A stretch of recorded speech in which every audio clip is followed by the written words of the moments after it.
unless she is in that office to lead the executive mayor only, not us. We cannot be led by Helen Potters. No, I'm not pissed. We cannot be led by Helen Potters with the history that he has. What we will see, she will collapse the seat of Johannesburg. We will be unemployed. As right now we are experiencing the financial crisis. We are in the level that we never been there. But now, yes, I've given you 2 additional minutes. Just conclude. Oh, my 10 minutes is finished. Thank you very much. Okay, I'm wrapping up now. Let me check what I forgot. Okay, the last one, and the serious one. We are worried as the whole city of Johannesburg is run by the third-party contractors or the service providers. These service providers are not paid. Let me make an example about the entity that I am in Pick It Up. If the landfill sites are closed, the yellow plant is not moving because they are not paid, which means the first load of the trucks will not be offloaded. What will happen to the residents of the city of Johannesburg? Ngalokho isicelo sami kumongameli. Sicela mongameli ubeke thina phambili ama residents ase city of Johannesburg. Before we come employees, we are the residents of the city of Johannesburg. And siyafuna ukusebenzela i-city of Johannesburg, but makube khona ubulungiswa amandla.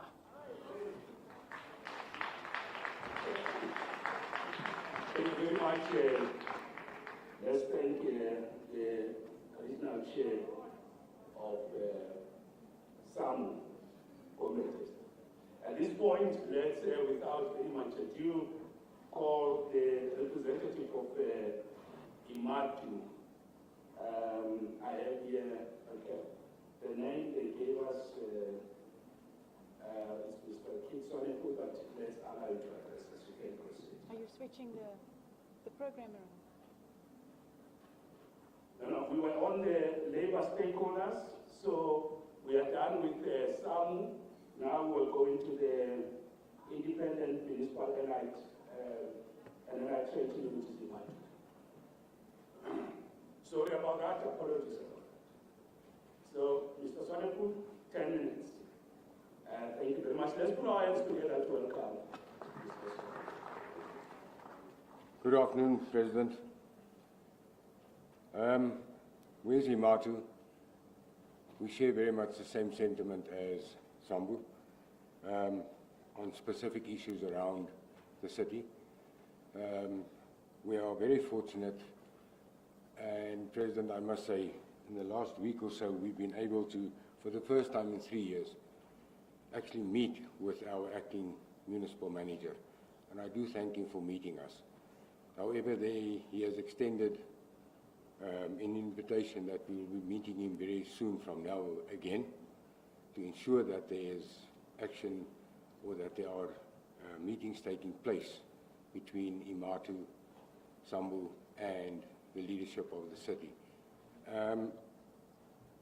I think from our side as IMATU, we've recognized for a very long time local government is in trouble.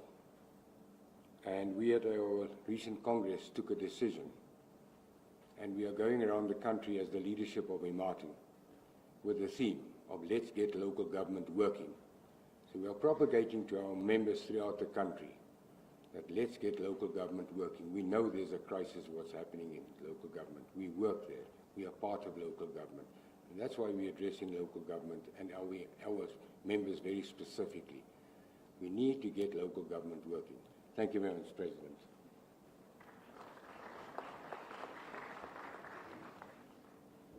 Thank you very much.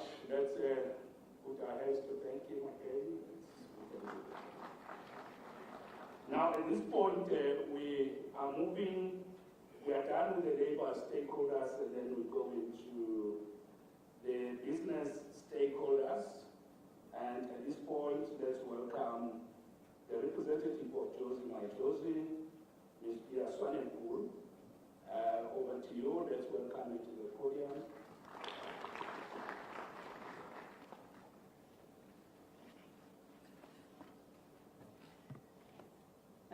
Honourable President Cyril Ramaphosa, Premier Lessufi, Executive Mayor Morero, all the ministers, MMCs, MECs, distinguished guests, all protocol observed. Thank you for this opportunity.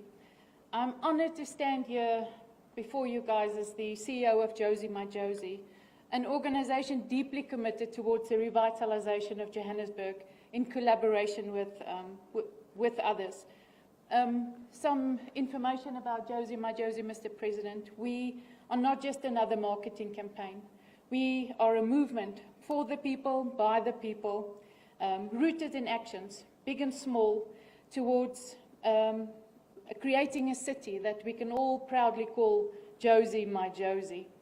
Our aim is to inspire the people of Johannesburg, Mzansi and people around the world to bring back hope and to bring dignity back and to instill pride back into our city.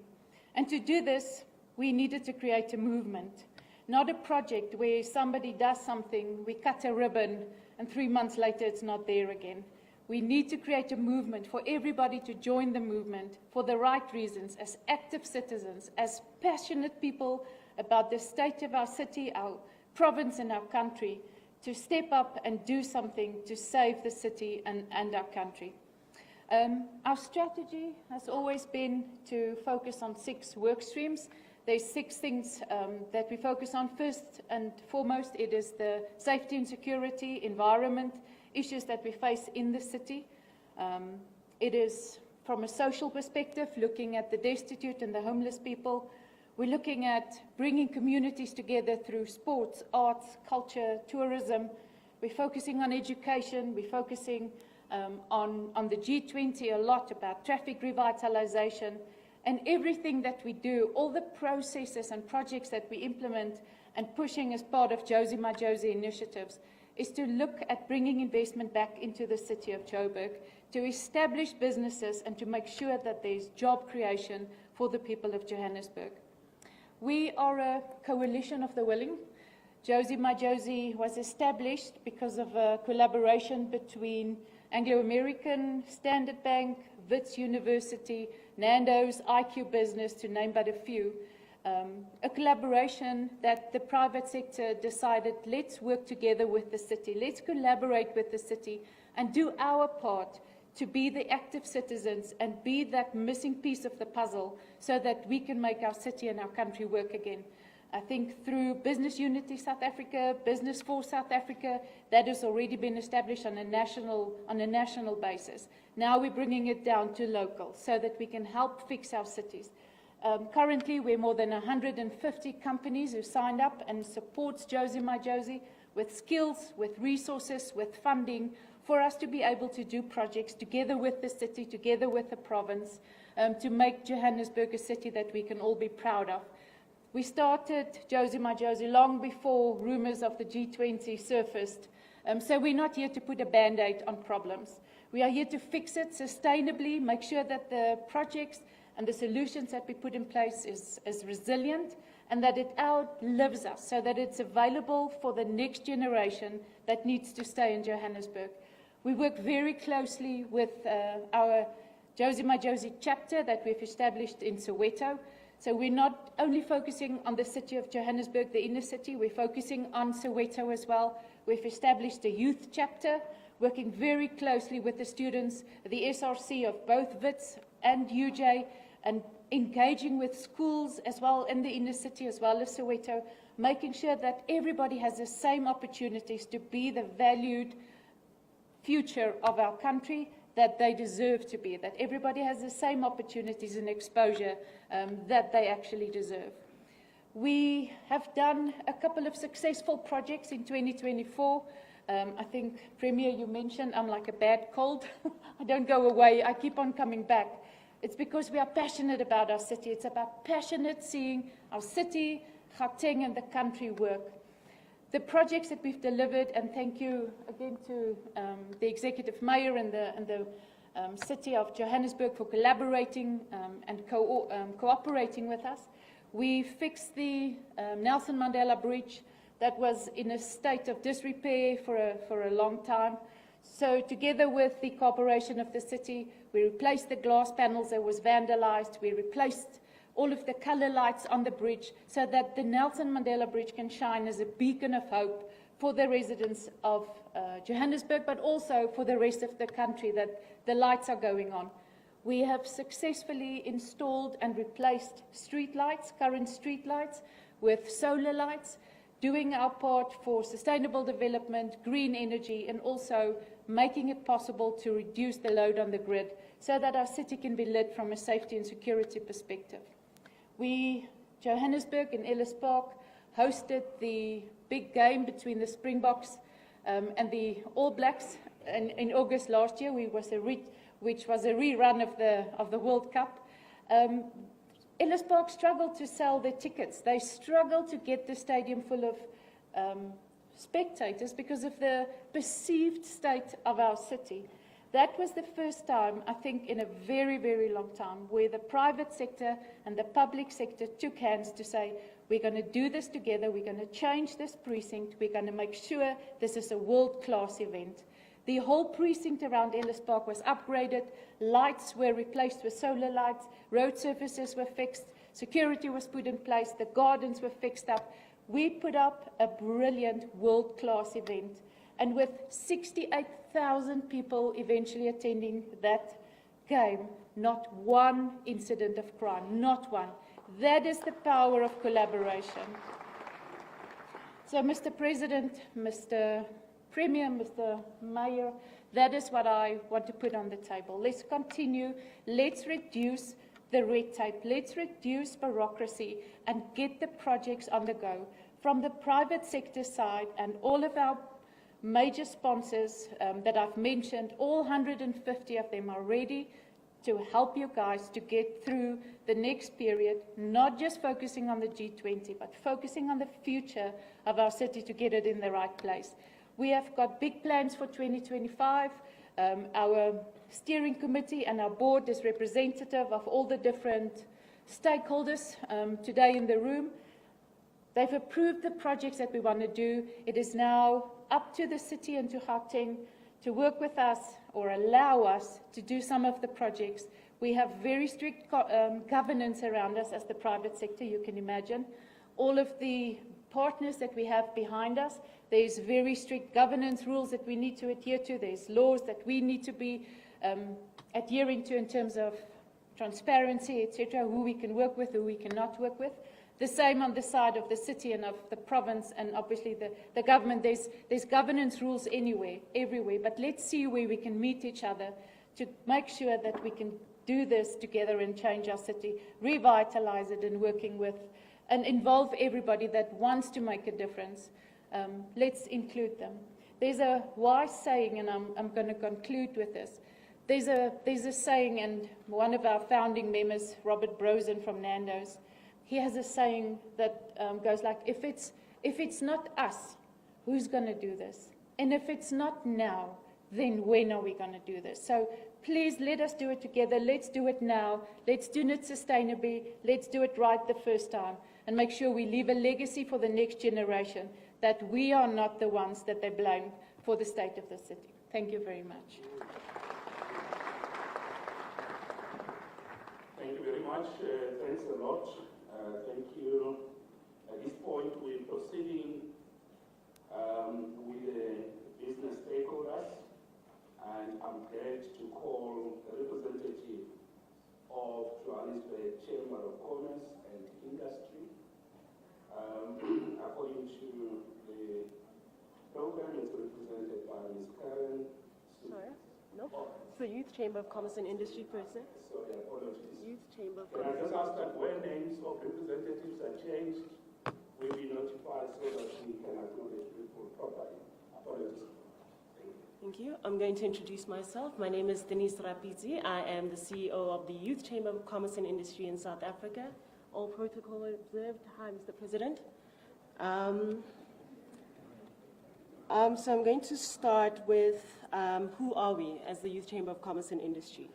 So we focus mostly on areas where young people can sort of start doing and start contributing to global and local economic development. including just the future of businesses, climate change, sustainability, inclusive economic growth, economic growth, and the future of work. Our main purpose is that the Youth Chamber of Commerce and Industry falls under the South African Chamber of Commerce and Industry, which is an umbrella body for all chambers of commerce and industry. I think the biggest part that I want to bring through is that youth and citizens of South Africa and Johannesburg are tired of talking. We had to be more initiative on our side and actually just take the bull by the horns. I think we spent 6 months trying to find a building in the CBD of Johannesburg. It took a long time to do it, but eventually we decided as a chamber, we got a lot of young CEOs, a lot of tech startups, some mavericks, some giants, some property investors, most of them also who are young, like the guys from OPH, the Braamfontein, the guys that own Maboneng, all of them are made up of youth. And these are the youth that are creating jobs. So we noticed that there was only one way for us to bring business back. You're not going to have ABSA coming back, you're not going to have FNB coming back, but you will have young people who are really still ready and still love the city of Johannesburg. Because I think a lot of us have nostalgic feelings about the city, especially being young people in South Africa. So we decided to have one evening where we were occupying a space. We occupied the Rand Club, and we decided to take over the Rand Club and have all of these young executives, and we raised quite a bit of money from there. And from that point, we bought the old Bank of Athens, because nothing is cooler than actually buying a bank.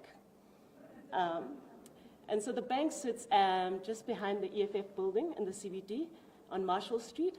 And my mother, who's sitting in the audience, had told me about a place called Funda Center a few years ago. And we created the modern-day Funda Center, but our Funda Center is a bit different, right? We welcomed partners like JD Group, Visa, Josie will also be playing a part in it. We welcomed in the Youth Directorate, who currently was kicked out of Metro City, so we said, hey, we have space for you. We welcomed in the opportunity centers, working with economic development, working with various private sector partners like Naspers Labs. If you guys didn't know, Naspers Labs is not, they don't have labs. So the only lab that will exist for Naspers is going to be in the CBD. So this is going to be a high-tech innovation center that's going to open up the doors for young people to not only learn about innovation and technology, but also allow them the chance to actually get jobs, also get them the skills. We're not just talking around the tech industry, we're also talking about manufacturing, we're also talking about various other industries. And this was important because not everyone wants to be an entrepreneur like myself. So with these, the Department of Economic Development, and I will say that we've made quite a big progress within the city through the help of the city of Johannesburg. The city of Johannesburg has some of the most passionate, amazing people, to be honest, from staff to the people on the ground. The mayor himself has opened his doors, and we want to thank him for being the first person to actually say yes to us. Through the work that we've been doing, we also partnered up with economic development, who have opened up the doors to their opportunity centers. The opportunity centers will actually work well in terms of bringing in some of the tech that we have from MICT, CETA, some of the training courses, but to also upskill that building. If you guys have heard about a smart city that's currently being built in Lenseria, we're working very closely, learning from the Harris Group on how to actually populate this and make it a bigger thing. But last year, the end of last year, we had the honor of being invited by the Chinese government, and we were hosted by the Chinese, the SG of the Chinese government. Some of the work that we did was we went to a city that looked exactly like the city of Johannesburg. The difference was you just don't get pickpocketed there. The difference was it was much cleaner, but it still had the same amount of congestion that you'd have if you were walking down north. And so I was asking the mayors there, how do they get their city to be so safe? It was through the cameras that they have, the artificial intelligence. If you guys drive past the camera and it blinks you're probably going to drive slow and you know a camera is there. So they've installed all of that. It was also through just interventions. They have Interpol systems put into their systems. So we're working very closely with the Chinese government around different ways of actually changing it, but also creating spaces in the city of Johannesburg that allow. So once we train these young people, where do they go? We found a solution for that too. And we did all of this without a budget, and we utilized our events and everything else in order for us to actually get the money and to raise the funds. And also our connections sometimes came through. So this is just a story and a testament to show you guys that it is really possible for people to start from nothing to something.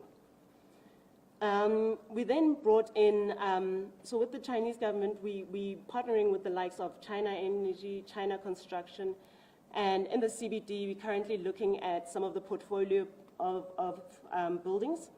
I hope JPC will give us the chance. So we're looking at some of the old, bad buildings, and we're trying to renovate them to create the ecosystem that the Chinese have sort of finessed.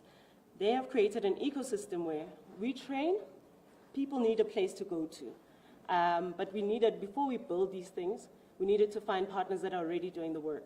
For example, Eskom R&D, which looks at research and development, have a data center that requires coders, that requires people to, because they're using robotics and tools to actually monitor infrastructure damage. So, but they only have 3 guys in their data center. So that was a great opportunity for us to say, hey, would you guys like some young people? So those are partners that we're working with. We're also working with the guys from Gallo Music Group, which turns 100 next year. So Gallo Record Company is also the oldest but the biggest record label. We'll be launching a small office of the Black Coffee Foundation in our small hub. So these are some of the cool things that we're doing for the city. And I think that by utilizing the IP that already exists in our relationship with our other countries, it's going to be much easier than creating the wheel all by itself. It's also much cheaper. And then we need to create manufacturing plants, and so that's what the buildings are going to do. And that's why it was so important for us to establish an IPO with the Chinese companies to produce and to do different things. And it also falls within the agricultural side. I also wanted to mention that, so I, sir, and ladies and gentlemen, and there are some of my colleagues here, some of us are currently working and have been entrusted with doing the Y20 Summit for National. I know no one has been talking about it, but I might as well bring it up while we sit here. The Y20 Summit, we're wanting to really create something that is impactful for youth. Not just policy changes, not just discussions. Policy changes are implemented, but why, like for example, this stakeholder meeting. This is important because you have people on the ground that are actually going to inform that policy, and that's the only way to get it. So we're currently doing the expressions of interest, and if you guys want to play a part in it, Bia, you and your 145 companies, we need the funding. All right, thank you so much. Thank you very much. That's again. Now, at this point, we have reached, we have the last stakeholder and the business stakeholders. The South African Properties Owner Association, and the name I have, I hope I'm not getting into trouble, but let me allow you to address us. Good afternoon. I'm Karen Southerns. I'm the Vice President of the JCCI. You introduced me just before Denise came up. One back. Okay. Thank you. Thank you so much. Good afternoon, Mr. President. It is lovely to finally meet you. If nothing else comes out of today, I can say to everybody I know, I met the President. It's a real honor. Thank you so much. Let me put my glasses on, and now I can see absolutely nothing. Once again, good afternoon, Mr. President, ministers, Minister Tau, I see you there. You're a very big favorite of mine, I have to say. Mr. Mayor, thank you so much. Do I see you there? Hi. Okay, I'm Karen, and all the other ministers and MECs and MMCs and MMC Lesotho. Thank you so much for having us here today. I'm Karen Southerns. I represent the Johannesburg Chamber of Commerce and Industry in my capacity as Vice President, and our CEO is here somewhere, but I can't see beyond the photographers in front of me with my glasses, so she is here. It is a very, very great honor to meet the President today, and we would really like to be part of the solution. I would again like to express my gratitude to the Executive Mayor of the City of Joburg for inviting myself and my CEO to this esteemed gathering. We already have in place ongoing meetings with the Executive Mayor and his team, and we continue to extend our support to him in this huge task ahead. I'm actually not sure why I print notes out, because I scribble all over them. The JCCI is a non-political chamber. We have a very long history with the COJ, including with Honourable Minister Parks Tau, when he was mayor. And I must add, he's been a helping hand over the years to our chamber and to the many people we have as members. We are also 130 years old, sorry, not me, our chamber, and we are part of ASAC. And we partner with chambers nationally and internationally. Our CEO has a very, very long reach, and she meets with ambassadors, she works with the EU, we have projects with the German government, GIZ, Belgium, the province, and the city. So we're very active in the city. Okay, we also try not, we have approximately 1,000 members, which consist of businesses, banks, developers, professionals, town planners, SMMEs, and many more. We try not to act as a silo, and we partner with stakeholders, including SAPOA, who will speak after me, and who's already been introduced, actually, in my place. And we work together with stakeholders such as BASA, the Banking Association, JPOMA, the Johannesburg Inner City Business Chambers, Joburg CAN, the Town Planners Forums, Developers Forums, including the Waterfall and Midrand developers. And we also work very closely with SALGA. We are panelists at their sessions, and we've hosted one or two of their sessions. Okay, we have continued meetings and sessions with two of the municipal entities, City Power, I'm trying to see if Ms. Mashava is still here, hi, and Joburg Water. And we enjoy many engagements with the development planning, economic planning, and land use management, where our members and our partners interact and share solutions to streamline processes and assist where we can. Both City Power, especially the CEO, and Joburg Water have met with ourselves many times, and we value our working relationship with you guys. So on the not so positive point, some of our pressing concerns, however, which are impeding and impacting negatively on our members and partners who face these challenges daily, are the following. We have a continued debilitating electrical outage problem. Okay, we know this. Needless to say, on the other side of the coin, the more outages we have, the more the private sector providing alternatives. Yes, that's reducing the supply issue, but it is not, on the downside, it reduces revenue income to the city. So that's a downside. Access to reliable water, where water is becoming a reliable commodity. Many of our businesses and residents are sinking boreholes to alleviate this problem. This solution, even though it's a short-term solution, leads to more issues in other areas, for example, depleting the water table and other geological issues. Not to mention that it is our social responsibility to provide water to our residents, including those who have no access to drinking water. We have non-functioning traffic lights and street lights at an ongoing crisis. We have the pothole issues. The only reason I'm bringing it up today is because I actually hit one day ago with one of my brand new tires and had to replace it. Besides me, it's costly. Some of our people don't have that money to replace their vehicles, replace their tires.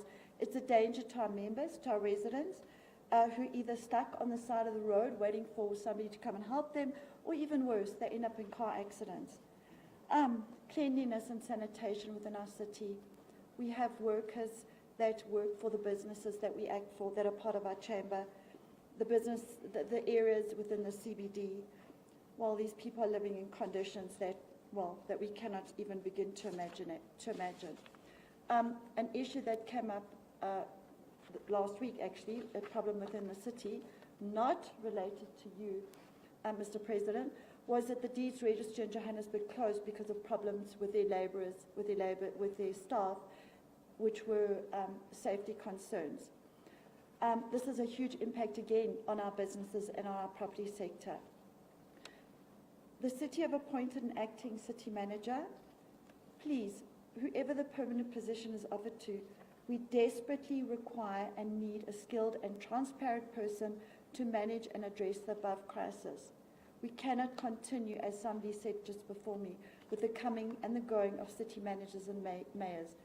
The ripple effect causes downtime in the business area, in the residential area, in the property development, etc., etc.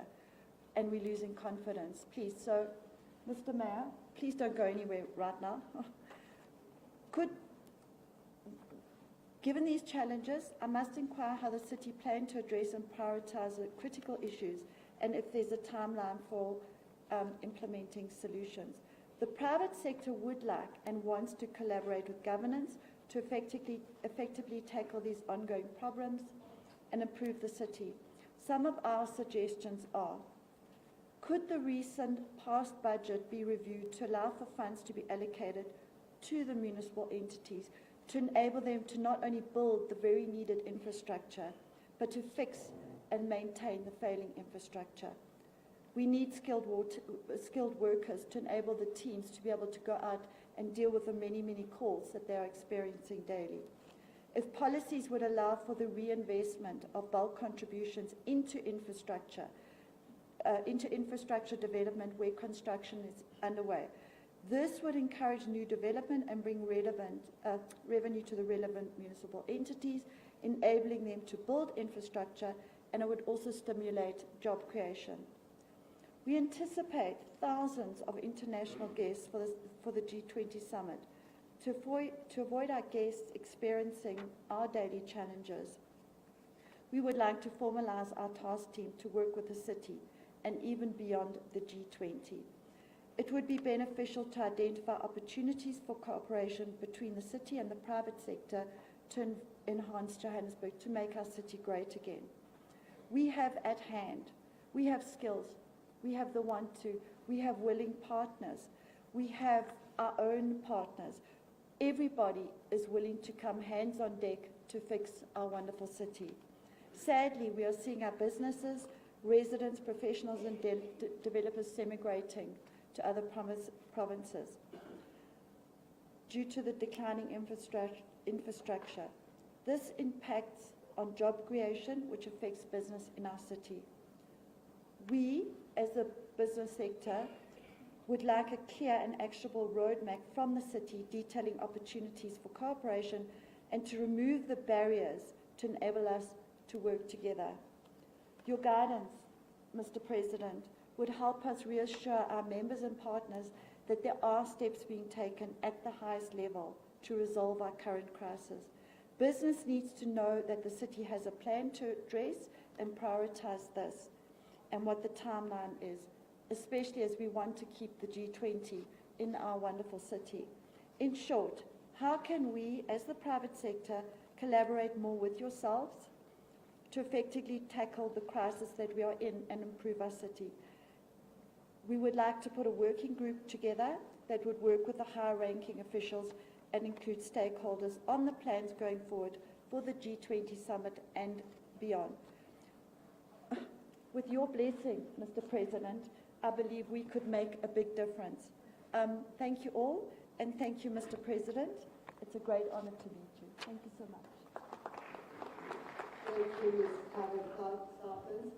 I think it is the nature of business to then offer proposals that will come to the right platform in this engagement because there's already a working group and very articulated. I need an indication if we've got a representative from the Property Association. Let's hand over to you, Mr. Habu Mashir, from the South African Property Owners Association. You've got 5 minutes, unfortunately, because the time is up. Thank you. Honorable President, officials, stakeholders, and our partners, greetings, and thank you once again for this opportunity. I must stress that I'm here on behalf of our CEO, Mr. Neil Gopal, who couldn't make it today, given that he's traveling. So, Mr. President, I just wanted to start with who SAPOA is and what we do. The South African Property Owners Association represents companies that own and manage over 90% of our country's commercial and industrial property sector. These are our members that form a huge rates base for most cities. We have noted with great concern the downward trajectory of Johannesburg. We are pleased, though, that there is some level of decisive action taking place to ensure that the city is 1, functional, 2, financially stable, 3, to also improve investor confidence. The underperformance of the city poses a significant risk to business, its citizens, and the economy as a whole. Infrastructure, which is in a state of disrepair, affects business and service delivery, as well as the citizens. These obstacles not only drive away, Mr. President, investment within the city, but these also devalue our properties, which then increases the cost of running business in the city. With that being said, we remain committed, firstly. We remain committed to working alongside government and other stakeholders to rebuild Johannesburg, as we'd like to see a Johannesburg that, 1, is safe, 2, well-managed, and 3, economically vibrant. I must also thank our Mayor, Dada, Honorable Dada Morero. We've had a number of engagements with him, with his team, and also must thank the JCCI for their continuous contribution together with all other stakeholders. Thank you. Thank you very much. So the President, when he was opening Parliament, for the 7th Parliament, he said the 7th administration is going to be data-driven so that we can then be fact-based and our solution are fact-based. And people who are critical in driving data, the analytics, research is the academia. So now is our opportunity to invite from the academia, and we'll start with representatives of the Public Affairs Research Institute, Dr. Sarah Manning-Gilbert and Dr. Tracy Leisure. You're going to share the 10 minutes between the two of you. Good afternoon, residents of Johannesburg, the President of South Africa, Mr. Ramaphosa, and sorry I have my back to you, ministers, the Premier, MECs, to Johannesburg's Mayor and other members of the Council, union representatives and leaders, church leaders, community formations and business. My colleague and I lead research programs at the Public Affairs Research Institute, and we are speaking today on behalf of our Executive Director, Dr. Sitembile Mbete, who cannot be here today. She's in an aeroplane somewhere above the African continent right now. PARI does research on how government functions and how we can make it work more effectively for its people, including here in Johannesburg. The problems of Johannesburg have largely been framed as exemplary of the crisis affecting local government. But the crisis is better framed as a national problem, one requiring the expertise, collaboration and resourcing of multiple role players across spheres of government and across business and wider society. For example, questions of how to recapitalize Johannesburg's infrastructure should not be treated only as a question of local government financing. It should instead be treated as a question of how to build coalitions for the development of our national economy. The G20 offers a platform to focus on Johannesburg as a model for this, to demonstrate a high road for urban development and proper redistribution This requires the state to create platforms for actors across business, professional associations, academia, labour, civil society to come together. We understand that there is now a national plan to support Johannesburg through the working group, and that this presidential visit partly signals this commitment. In this room today are people who have been successful in bringing attention and urgency to the crisis of Johannesburg, and some who have worked with concerned city officials on projects to turn around wards. But we need more than the actors in this room. We need to expand commitment to the problem of fixing Johannesburg. One of the ways in which the state can demonstrate that it is serious about this project, to draw in more resources, expertise, and build a coalition for a turnaround, is to institute tangible governance reforms. I run a program at Parry on civil service reform, and I can underscore that our research shows the need for independent processes of appointment to key positions in the city. We need to fundamentally change the way we appoint our accounting officer, senior administrators, and board members to show tangible interventions towards a stable, professional public administration.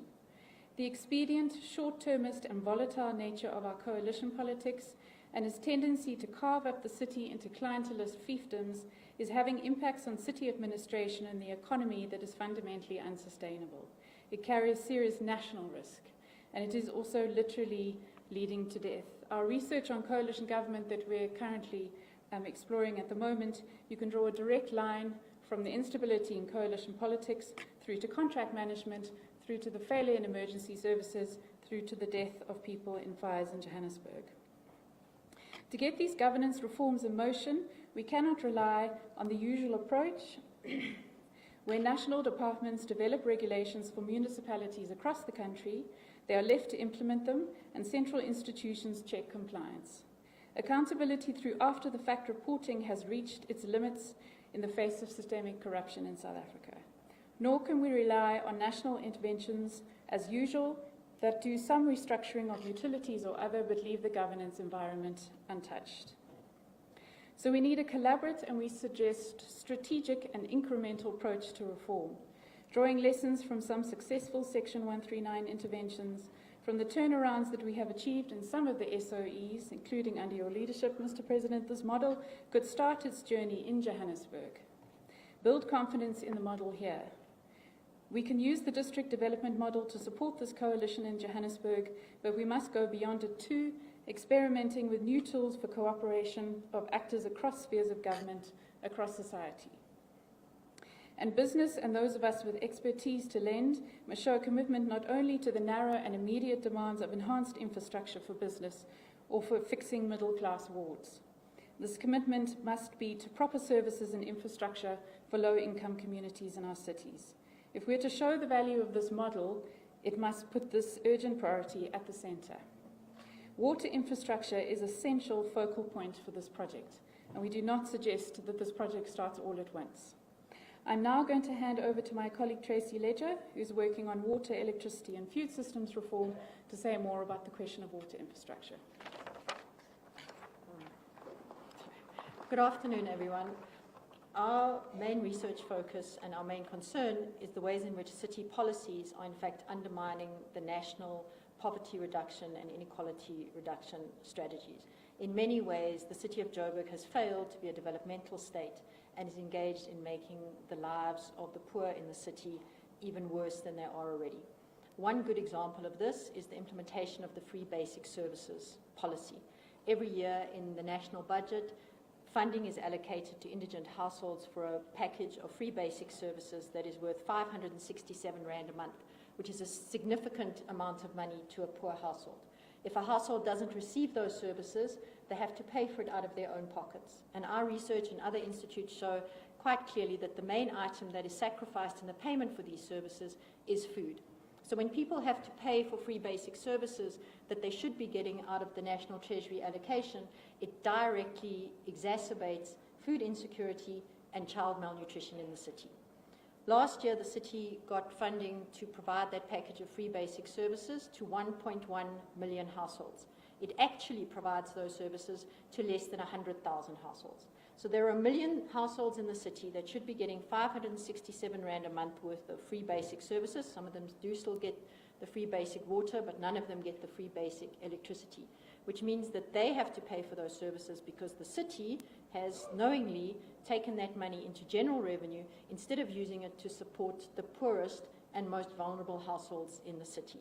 The dispersal of the free basic services is a problem in many municipalities, but the city of Johannesburg has the dubious distinction of being the one that is the worst offender and taking 567 million rand a month out of the pockets of the poorest and most vulnerable households in the city. The second issue comes back to the water issue, and this is not just an infrastructure failing issue, although it is an infrastructure issue. It directly impacts the poorest and most vulnerable in the city. The city loses 6 million rand a day, 2.2 billion rand a year in water that goes down the drain. Someone has to pay for that, and what happens with that is that the poorest households are paying for it. Water and electricity tariffs in the city of Johannesburg are among the most expensive in South Africa. The cost of 350 kilowatt hours of electricity every month in the city of Joburg on their prepaid tariff, which we have calculated, is the minimum amount that a household needs to live, the minimum standard of living that we aspire to in the National Development Plan and to engage in small-scale activity, plus 13 kilolitres of water per month for a household in the city of Joburg costs 1,100 rand a month.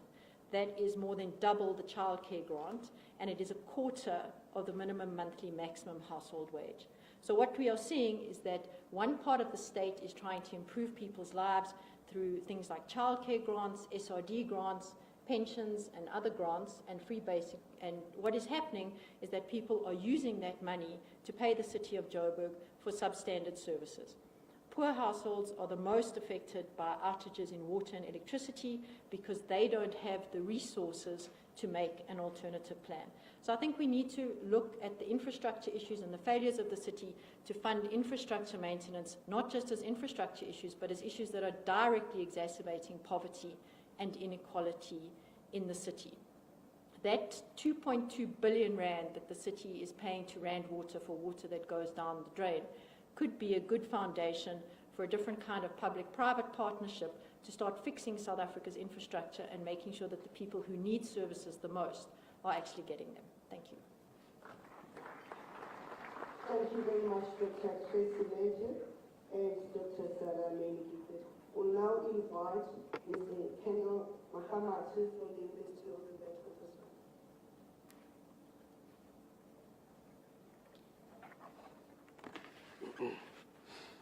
His Excellency President Cyril Ramaphosa, the Honorable Premier Panyaza Lesufi, the Honorable Mayor Councillor Dada Morero, distinguished delegates, fellow stakeholders of the City of Johannesburg, Program Director Minister Kumbuzo Mchaveni.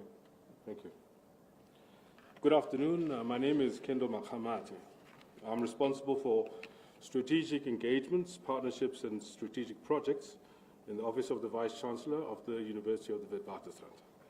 The University is incredibly grateful for the invitation to take part in this forum.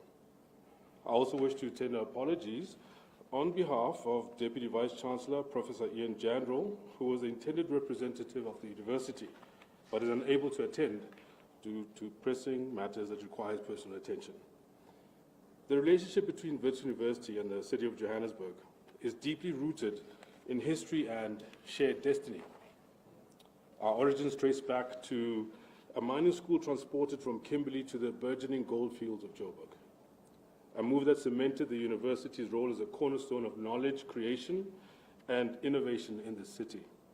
Over the years, Wits has evolved alongside Joburg, enduring and contributing to the socio-political shifts that have shaped this country of ours. Through the darkest periods of apartheid, Wits was at the forefront of transformation, employing the first African academic at a white university in 1935, Benedict Wallet Vilakazi, publishing his first anthology of isiZulu poetry through Wits University Press, and conferring on him the first doctorate in literature for an African scholar. Another example is Dr. Mary Malahlela, whose legacy as the first African woman in South Africa to qualify as a medical doctor in 1947 further highlights the university's commitment to progress. This tradition of excellence continues today. Wits University is one of the most transformed higher education institutions of South Africa, with a student body that reflects the diversity of our nation. I must state here that we feel that our academic excellence is a national asset. This excellence, we feel, also aligns with the National Development Plan 2030, which envisions South Africa as a higher education hub for the region.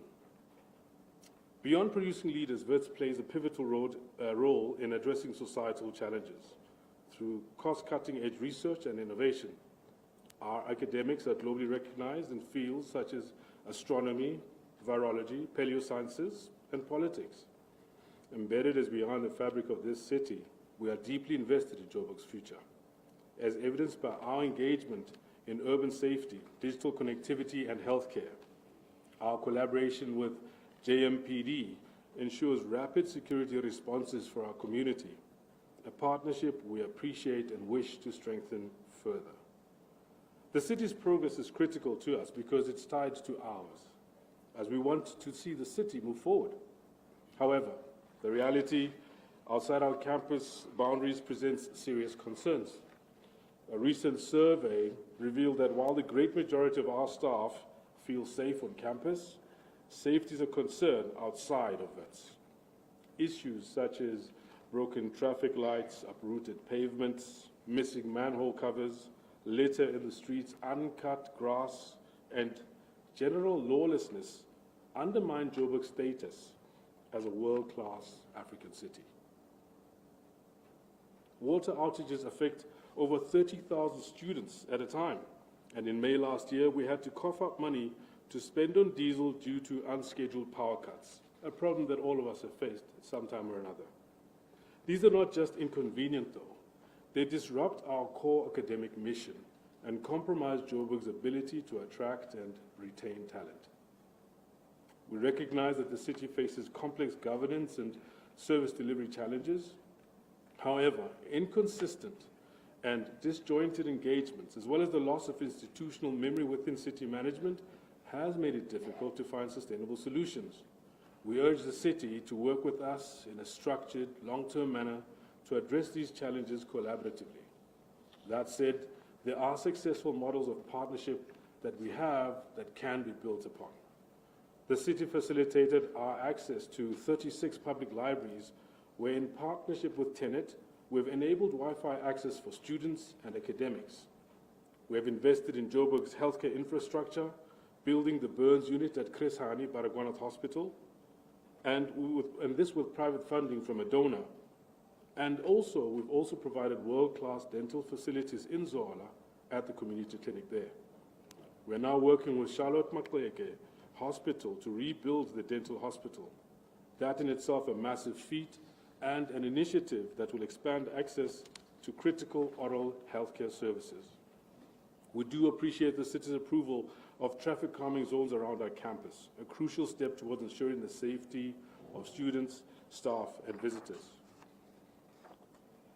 Wits also collaborates with civil society and industry partners, such as Josie Majosi, where the CEO, B.S. Swanepoel, was also making a very impactful presentation a little earlier.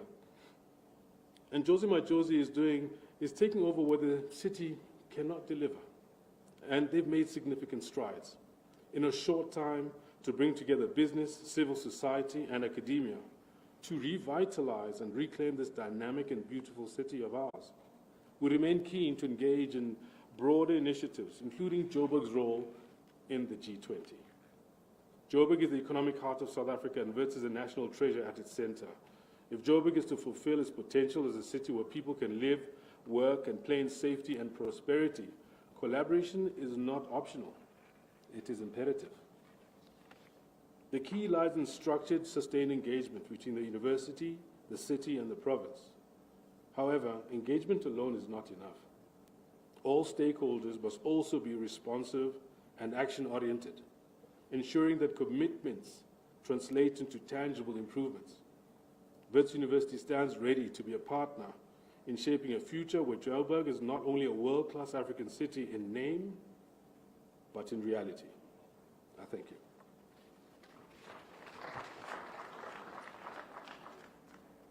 Thank you very much. We have had inputs from the stakeholders, and we have an opportunity for ministers, deputy ministers, MCs, and the Premier and Executive Mayor to respond to some of the issues. We don't have much time, colleagues. We've been here since very early in the morning. So I want to urge you that if we can deal with it at a work stream level, please don't release it. All the participants here are going to be participating in the work streams. And therefore we can deal with the inputs there and align the programs there as we improve the work in terms of reference. But if there are those who feel that they have a burning issue in terms of MECs and ministers and deputy ministers, can I have an indication before the show of hands? And we've agreed, I'll invite the mayor to respond to some of the issues, and then we can then move towards the union directives. Can I have a show of hands? Going once? Twice? Gone? May I invite the executive mayor if you want to address an issue too? Thank you.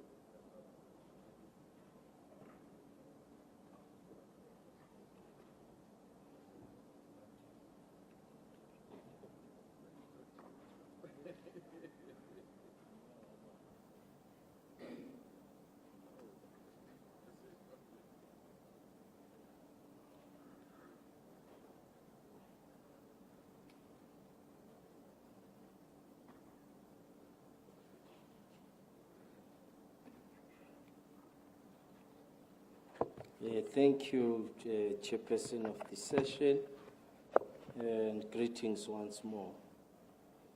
I think I'll take a different approach in the response to the matters raised. The matters of substance that has been raised that are in relation to how we address the challenges that are faced by the city, and how we're going to continue to collaborate with partners and close the gaps. And I think I'd want to appreciate the inputs have been made by some of the stakeholders who were here, which in essence is a call to action, requiring us as the city to be a responsive government within a responsive administration to respond to these challenges with the idea or an ultimate objective of closing ranks and rebuilding the city of Johannesburg. So we do accept the points being raised by different stakeholders, pushing us to act and respond. Indeed, there are certain challenges that we have also presented to the national ministers and the president around challenges on infrastructure, which requires, amongst others, support from national government so that we can respond. We have also raised issues around human settlements, which also requires that we engage with different ministers nationally to see how we can bridge the gap in spending some of the USDG and the allocations that we get from national. Our task now is to ensure, Mr. President, that as and when there's allocation of grants, the city spends those grants and spends them fully, so that there's no money that is returned to the national fiscals. It is also our task to ensure that we increase on our revenue collection by giving a thorough, focused program, which amongst others, we are also open to requesting support from other financial institutions, whether in the form of capacity or in the form of systems, to help us increase on our collection rate. Our collection rate has been stubborn for the last 3 years, at least in 2020. In 2024, we're able to increase it right to up to 87%, when in fact we should be sitting at 90% in terms of our collection rate.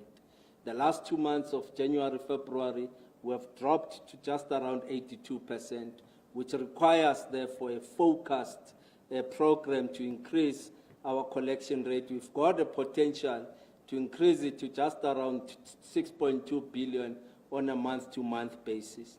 The biggest task that we'll continue to have, which I think some of the stakeholders would have raised, is in relation to our water losses and electricity losses, which remains the biggest concern, and we need to find innovative ways on how we are going to reduce our losses. And I'm definitely sure once we can reduce our water losses to acceptable levels, I think Johannesburg will not have challenges of water supply or electricity supply. We have taken a conscious view, Mr. President, that we will then focus on best possible ways to remove our informal settlements from illegal connections by doing the following. One, microgrids, which of course require resources and money, but we have put the program on the table. We have done one in Alexander. Now we want to replicate them in all informal settlements, and thus dealing with the issues of illegal connection of electricity.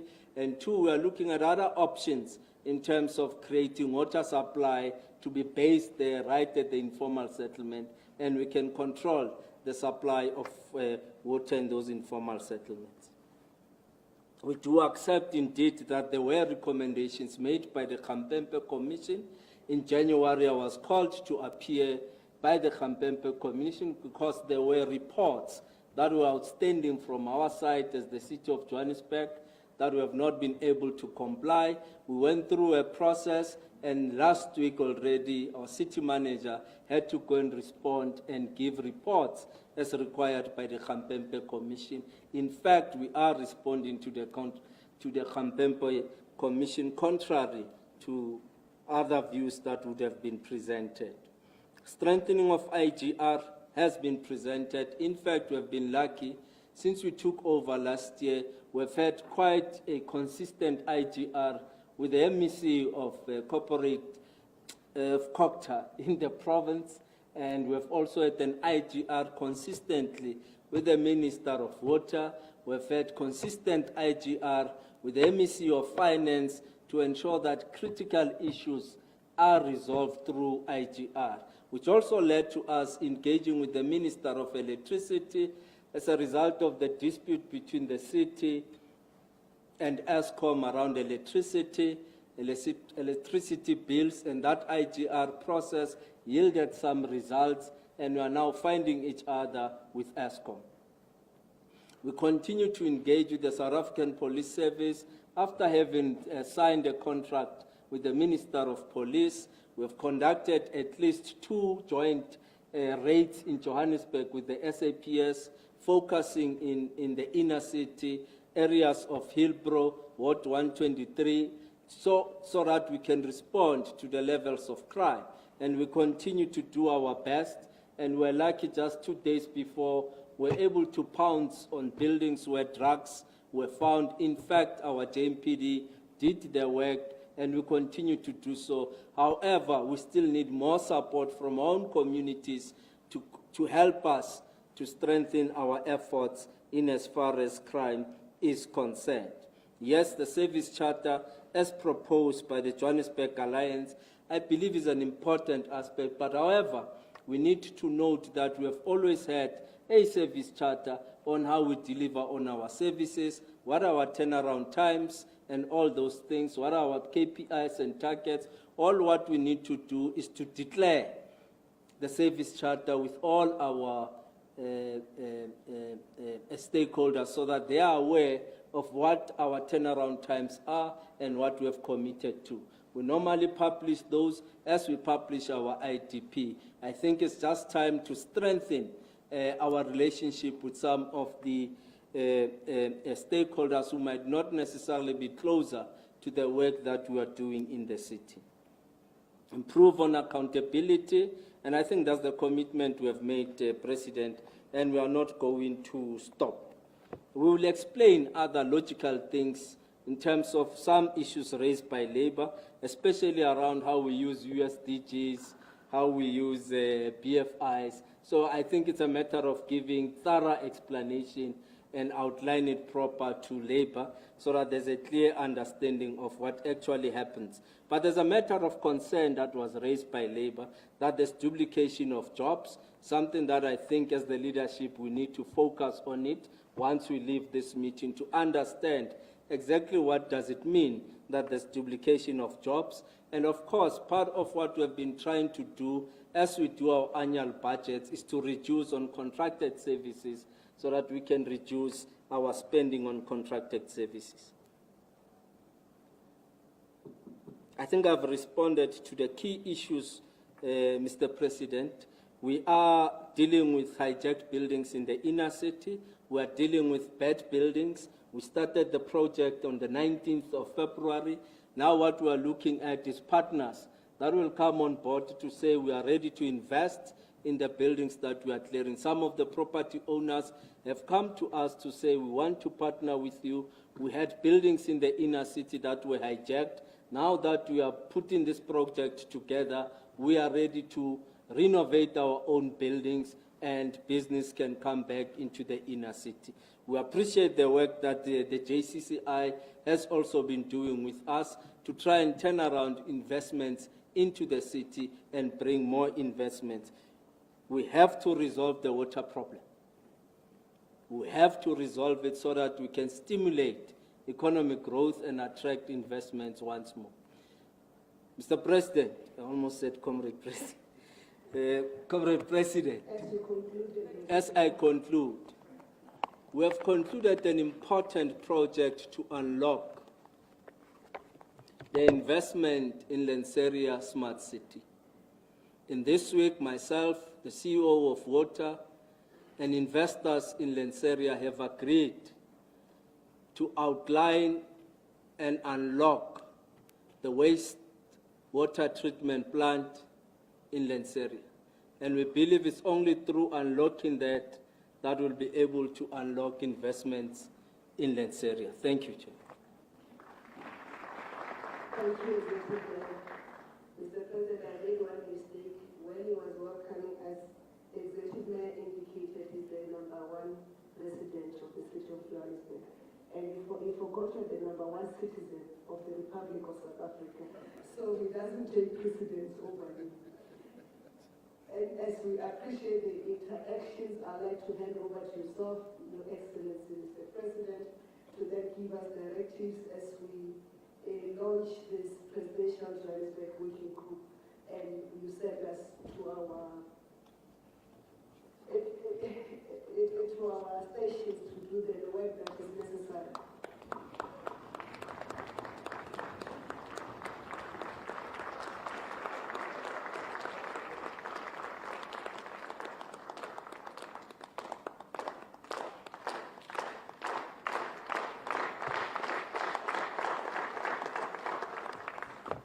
Thank you. Let's be seated, please.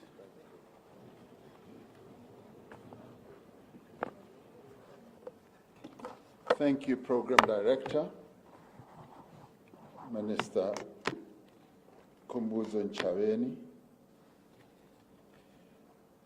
and all of you who are here present. I'd like to say on this issue of being #1 resident or #1 citizen, I'm happy for the mayor to be #1 so long as that #1 status goes with reducing my rates and taxes for Johannesburg. Let me thank everyone who's here. We've been here since morning, and in fact since yesterday. I'd like to thank those who have joined us for this stakeholder meeting. And I'd like to thank you for your contributions and the ideas that you put forward. But I also want to thank you for the spirit in which this meeting has been conducted, particularly by those organizations who, when invited, have taken the trouble and the time to come here. You have proven to me that you are indeed organizations that are deeply invested in the life of this city. And you are, in a way, as one of you said, a coalition of the willing. And you want to be part of the missing puzzle and this whole conundrum that Johannesburg is involved in. And you do not want to be put forward as a band-aid on the problem. You want to be part of the solution.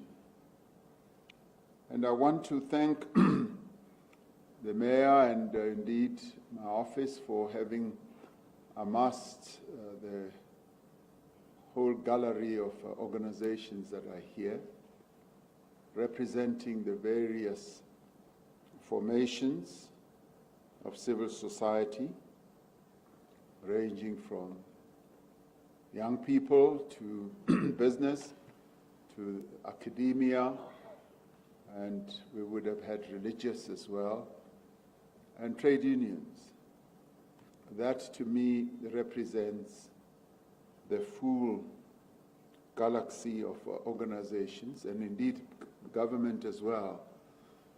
Organizations and entities that are normally involved in the life of any country, and in this case, the city of Johannesburg.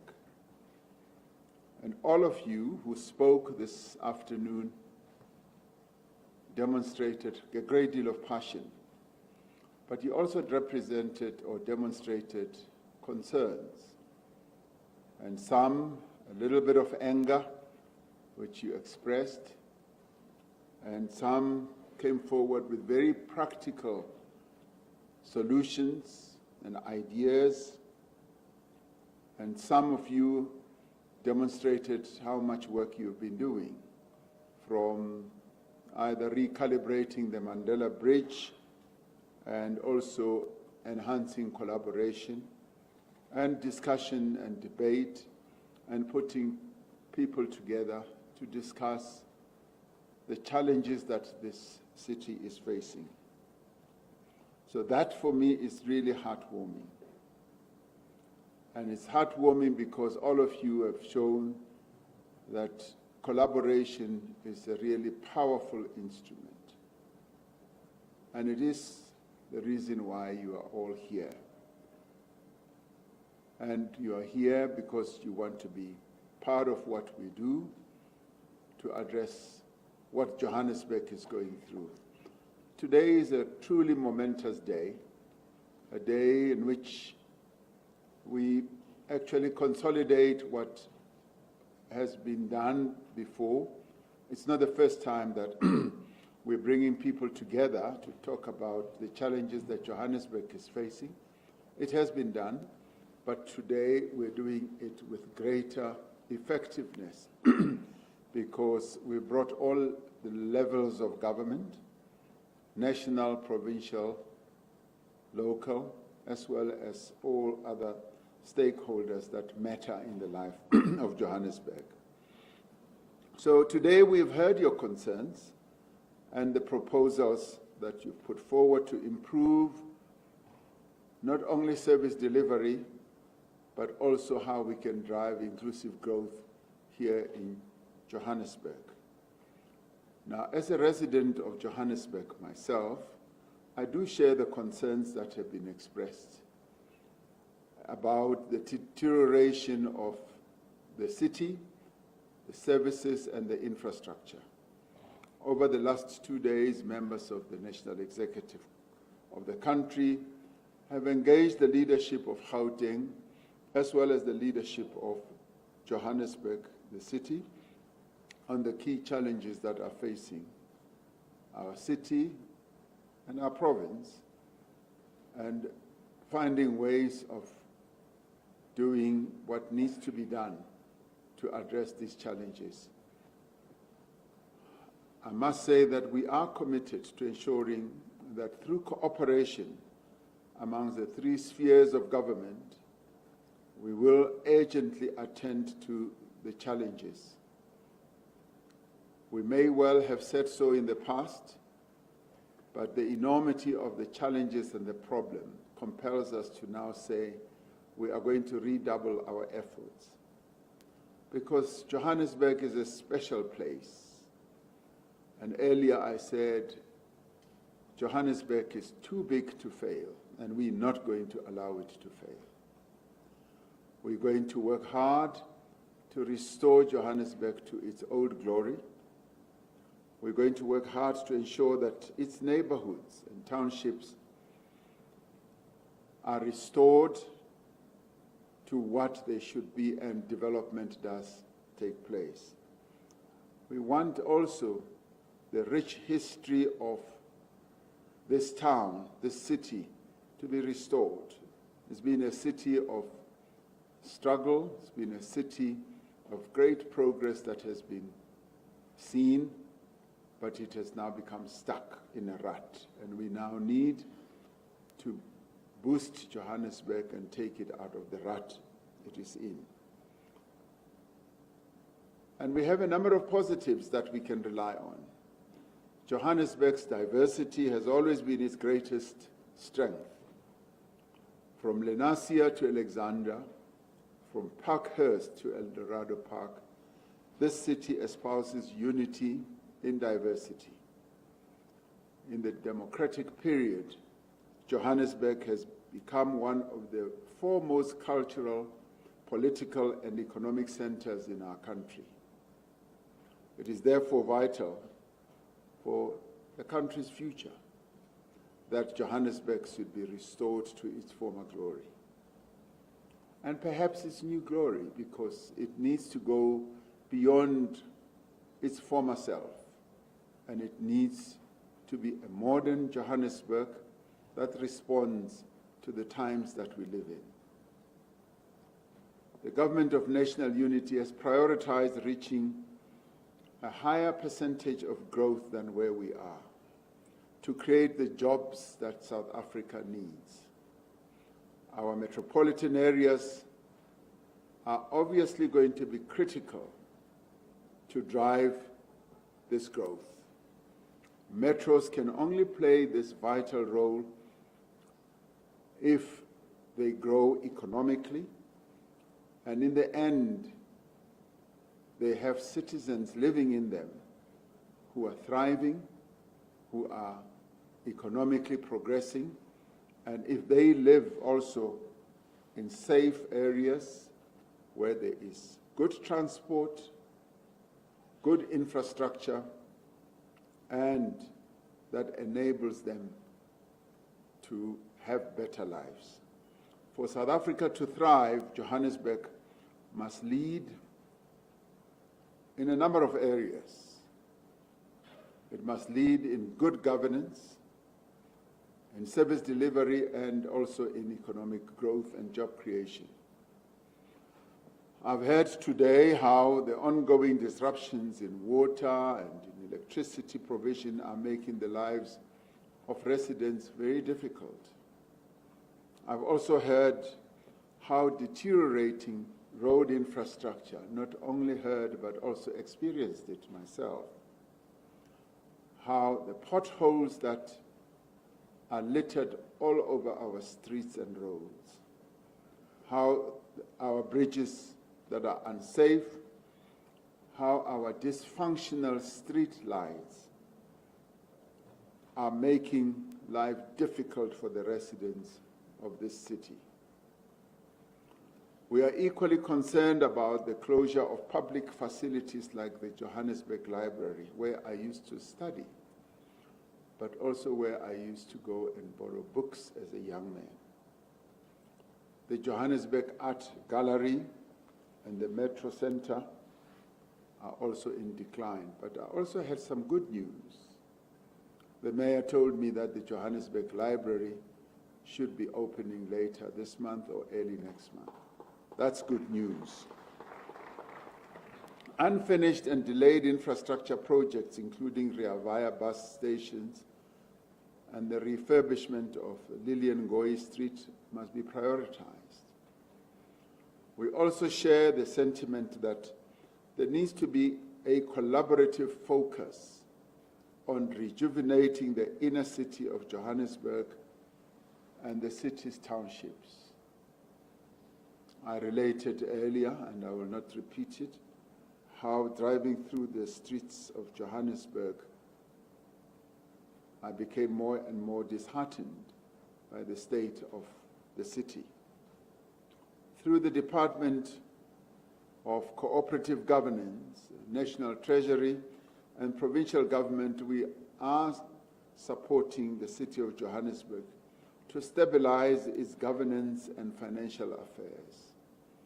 Minister Tlhabisa and his department and Minister Godongwane are having a paying razor-focused attention on assisting the city to address many challenges that it faces. Now, we need to ensure that we unlock service delivery backlogs and begin to address the backlog in infrastructure provision.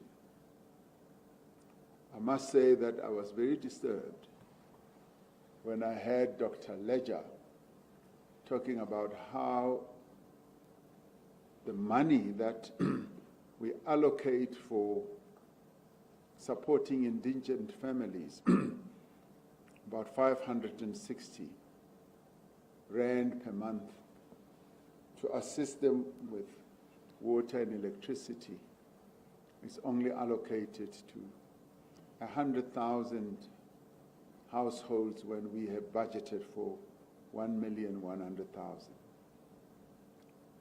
I regard this as a real disgrace and terrible, and it's something I want to see corrected immediately.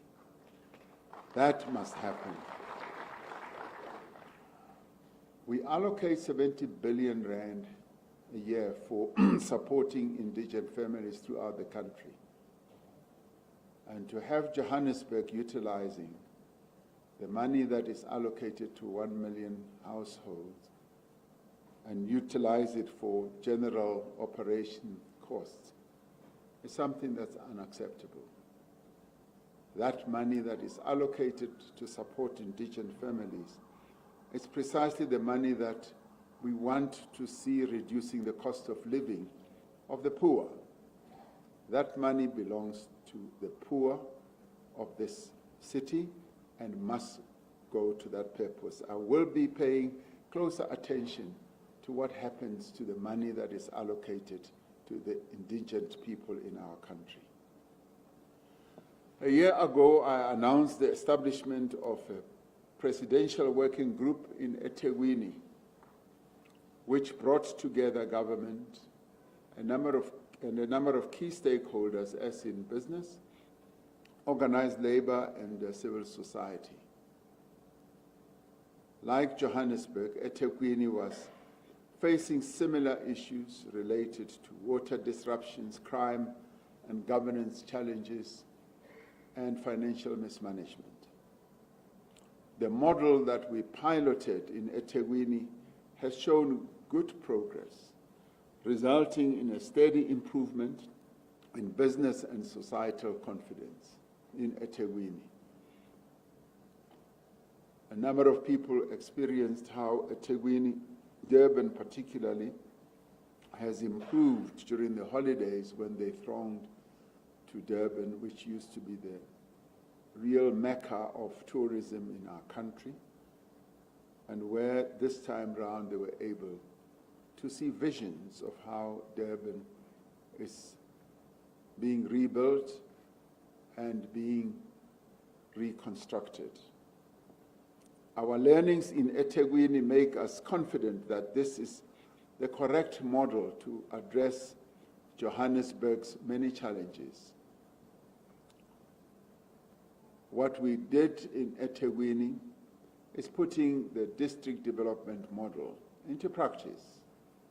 It is a model that is proving itself to be quite effective in that through that model we are able to break down the silos that exist in government, but more importantly to be able to bring a number of other key role players from outside government to participate in the work that needs to be done to reform and to rebuild our state in line with the priority that we set out for ourselves to ensure that we build a capable and developmental state. Dr. Ledger correctly says that by not allocating the indigent amount that should go to poor families, we demonstrate that we are not a developmental state. And I couldn't agree with her more. We therefore must accede to higher levels of being a developmental state and ensure that resources that are allocated to assist the poor do go to giving support to poor people in our country, and by so doing, addressing the second priority that we set out for ourselves as a government of national unity, to reduce poverty and also to reduce the cost of living. Over the last month, the presidency has engaged the city of Johannesburg, the province of Gauteng, and some social partners on establishing a presidential Johannesburg working group. There has been broad support from everyone engaged in an intergovernmental mechanism that will strengthen cooperation and leverage the expertise and resources of all stakeholders in the city of Johannesburg. What a number of you as stakeholders demonstrated today is that you are indeed a reservoir of great knowledge, both historic knowledge, current contextual knowledge, as well as future knowledge, from academia to business to young people articulating precisely what they are doing and would like to do for this city. So we want to harness all that. We see that as great strengths that we need to harness to address the challenges that Johannesburg faces. And what is pleasing is the manner in which you express your willingness to work with us. And some of you brought your own documents, which you have handed over, containing the proposals that you want to put forward. So today, in the discussions that we have had and the inputs that a number of you have made, we have further cemented this approach of collaboration, of working together. The Presidential Johannesburg Working Group will focus on many of the issues that have been raised here today. The first focus area will be on governance and financial sustainability. We will work to strengthen the internal governance and financial management of the city by restoring institutional capacity. Yes, we need to ensure, as one of you said, that we appoint people who are capable, people who know what they are doing, and we should not be appointing people because of their political affiliation. We should be appointing people because of what they can do and what they know. The second focus will be on water and sanitation, and the third focus will be on electricity as well.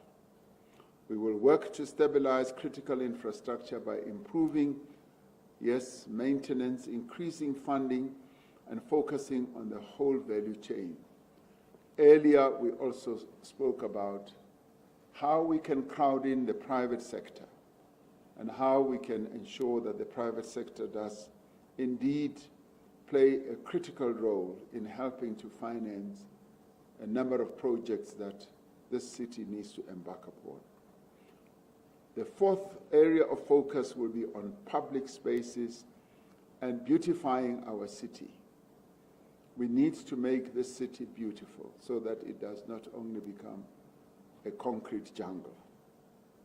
Specific interventions will include fixing road infrastructure, restoring street lighting, as well as traffic lights, and enhancing waste collection throughout the city. And of course, it should also include ensuring that the workers, the 46,000 workers or so as we had, are well treated, well compensated, so that they are properly incentivized to do the work that must be done to ensure that this city does turn around. On safety, the Presidential Johannesburg Working Group will focus on improving law enforcement and urban security. As we heard earlier, a number of steps have already been taken. The Mayor reported, and indeed the South African Police Service is busy throughout the days working either through Operation Chanela and other more focused task forces to ensure that they bring down the high level of criminality in this city. Particular focus will be on combating infrastructure crime, as well as vandalism, and enforcing bylaws. And it is through enforcing bylaws, Mayor, that I'd like the city to focus more attention on. What we have tended to see throughout the country is a lack of enforcing bylaws, where it is almost like, colloquially I could say, like the Wild West, where anybody does whatever they like. If they want to put up any structure in the middle of the road, they go ahead and do so. Piece of land, they go ahead and invade it and do whatever they like.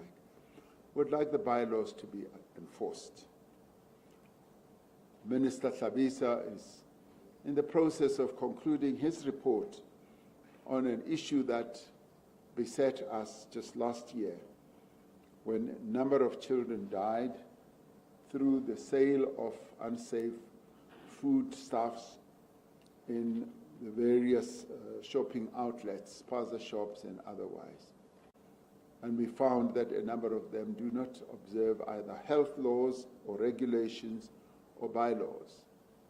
That will all be revealed in the report that he will give, and we will enhance and must enhance the observation of bylaws. And we would like to see more increased visibility of police, particularly in crime spots. I have paid my tribute and given words of praise to the JMPD, who I saw in their uniform late at night as I was with my protectors going through Johannesburg, and I saw how they are making Johannesburg, the inner city, safe. Would like to see more and more of that, so that Johannesburg should be seen and regarded as a safe city. And Mayor and Premier would like to see more and more of those boots in the street and those boots and warm bodies visible, so that the people of Johannesburg should have a sense of safety in the suburbs, in the inner city, and in the townships. The working group will work with social partners to accelerate service delivery, or rather the delivery of housing and the upgrading of informal settlements. I know that as the economic hub of the country, you face enormous challenges as people migrate more and more to the city. But at the same time, it is a challenge that we must meet head-on and ensure that we address the challenge of people who are coming to Johannesburg, living in informal settlements. And we therefore need to up our game when it comes to human settlements or housing. In the inner city, we will launch a rejuvenation project focusing on improved safety, infrastructure upgrades, and, yes, housing redevelopment. We spoke earlier about abandoned buildings that need to be recalibrated and that need to be fashioned in a way that they can accommodate our people and give them dignity. Through this, we aim to encourage investment and create a vibrant and clean urban core that delivers a better life to everyone. We have set out a time frame to achieve all this. and the Presidential Johannesburg Working Group will look closely at the time frame that we should have. It should not be an elongated time frame. We want Johannesburg to go back to its glory days as soon as possible. And this working group will report on a regular basis to ministers and to myself. I will be paying a keen interest on what is happening here in Johannesburg, as I will and am doing with what's happening in eThekwini. And we will also be going to other metros. We cannot act as if it is business as usual. We must recognize the crisis before us and meet it and address it with the resources within the time frames that we are setting, with a high measure of accountability, and make sure that indeed people who are allocated work do get the work done. But in the end, government cannot do it alone. And that is why we are having this integrated discussion which brings together various stakeholders.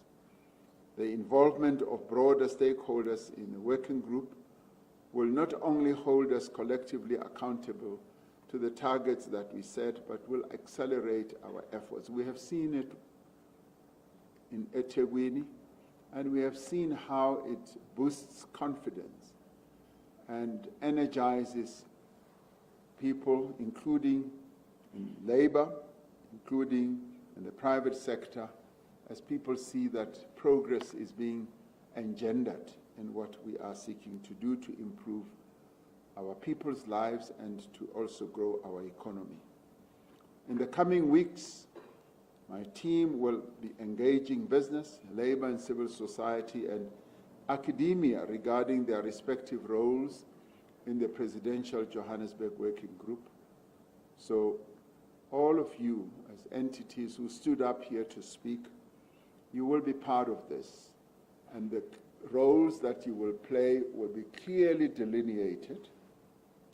I know that this announcement that was made might have surprised you, but you have said we need to act with urgency, and that's precisely what we have done. In eThekwini, as soon as we made the announcement, people got down to work, and as the work has been progressing, they have been encouraged to see the great progress that is being made. I do look forward to receiving an update of all stakeholders that have committed to support this effort. So this Presidential Working Group on Johannesburg will have 2 coordinators or 2 leaders, one from government, and I will be appointing another person from the private sector or from amongst our other stakeholders, so that it is properly integrated, so that it is more broadly accepted. And I expect that all stakeholders will find a way of working together. And it will have a number of work streams focusing on a number of areas. We have found that this works very well because we have various groups that will, or work streams that will focus on specific areas, and it involves a lot of work, I must warn you. It involves a lot of meetings. It involves a lot of fact-finding and fact confirmation, but it is work that is worth it. I'm confident that this partnership will improve the quality of life of the people of Johannesburg and will also make Johannesburg an attractive place for investment. Johannesburg as a city is a resilient city and has been so for the longest time. But it is also a place of innovation and a place of great hope. So I invite all of us to move forward with determination and unity, and also be committed to the shared future that we all have. and ensuring that we leave no one behind, even the one who claims to be the first resident of this city, which I welcome because I'll get a discount on my rates. Thank you very much. Thank you, Mr. President. As you move to take your seat, I'd like to invite the Speaker of the City of Johannesburg, Councillor Mdntv, to come and pass the vote of thanks. Councillor.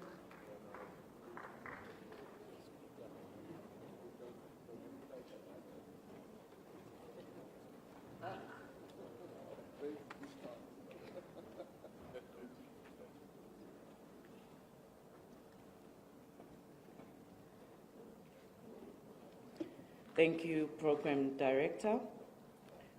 Your Excellency President Cyril Ramaphosa, you are the only person who can make the Speaker feel like a visitor in a council chambers, but will forgive you because you are the President of our Republic. Honourable Ministers and Deputy Ministers, Honourable Premier of Gauteng, Mr. Panyaza Lesufi, members of the Executive Council, Executive Mayor of the City of Johannesburg, Councillor Cyril Ramaphosa, members of the Mayoral Committee, distinguished guests, ladies and gentlemen. Allow me to deliver this vote of thanks on behalf of the City of Johannesburg for this insightful and impactful two-day engagement. On behalf of the City of Johannesburg, we extend our deepest gratitude for choosing our city to host such an important gathering, one that seeks to find sustainable solutions to some of the most pressing challenges that are facing our municipality. And chief among them being how to implement impactful service delivery within the City of Johannesburg, because we all want the city to go back to being the world-class African city. Mr. President, together with your Cabinet, the Premier's Executive Council, the City of Johannesburg leadership, we appreciate your commitment to engaging with municipalities and communities at a grassroots level. Your presence here affirms the importance of local government in the broader development agenda of our municipality, and as evidenced by the Presidential Johannesburg Working Group. Mr. President, as the legislative arm of the City of Johannesburg, we will continue to play our critical oversight role, ensuring that the decisions made during the engagement for the past 2 days translate into a meaningful action that benefits our residents, the people of the City of Johannesburg. Once again, thank you for your time, thank you for your insights and your commitment to improving the lives of our residents. May we continue to work together in unity and purpose to build a better Johannesburg and a stronger South Africa. I thank you. Thank you, Madam Speaker. And Mr. President, I'd like to address Mr. Mandashe. It's my single honor to adjourn the session. Thank you. Have a lovely day.